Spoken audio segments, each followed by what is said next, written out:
मोठा विजय आहे भाजपला देखील आणि आपला देखील. काय आहे विजयाची भावना? निश्चितपणे महाराष्ट्र राज्याचे मुख्यमंत्री आदरणीय देवेंद्रजी, या राज्याचे गृहमंत्री आणि संपूर्ण उत्तर महाराष्ट्राचं नेतृत्व यांच्या ताब्यात आहे असे आदरणीय गिरीशभाऊ महाजन, पालकमंत्री गुलाबरावजी पाटील साहेब, या सर्वांच्या प्रयत्नाने यावेळेला पहिल्यांदाच जळगाव शहरात भारतीय जनता पक्ष, शिंदेसेना आणि अजितदादा राष्ट्रवादी गट यांची महायुती झालेली होती. आणि हा विश्वास पहिल्या दिवसापासून होता की 100% विजयाची खात्री होती. काही भागातील प्रभाग जे होते ते एका वेगळ्या समाजावरती आधारित असल्याकारणाने आज आमच्या प्रभाग क्रमांक 17मधल्या जागा या उभाटाने जिंकलेल्या आहे. तिथेही आमचे उमेदवार जे आहे अत्यंत चांगले असे उमेदवार होते, त्यांची निवडून येण्याची खात्री आम्हाला 100% होती. परंतु कुठेतरी जातीय समीकरणांमुळे तिथले गणित थोडेसे बिघडलेले आहे.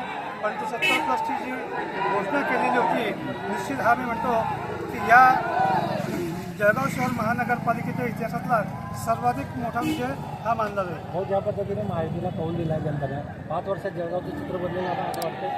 निश्चितपणे बदलेल. कारण राज्य शासनाकडे जे तिघे मंत्री आपल्या जिल्ह्यातले आहेत, त्या अनुषंगाने महानगरपालिकेचा सगळा आर्थिक गाडा हा स्वतःच्या याच्यावरती पूर्णपणे पार पडू शकत नाही.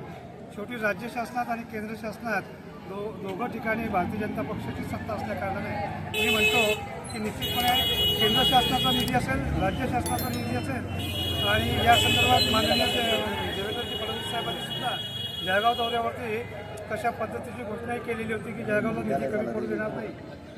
आदरणीय गिरीशभाऊंच्या माध्यमातून या संपूर्ण जळगाव शहराच्या ज्या काही विकासाचा बॅकलॉग आहे त्याच्या संदर्भात सातत्याने पाठपुरावा करू.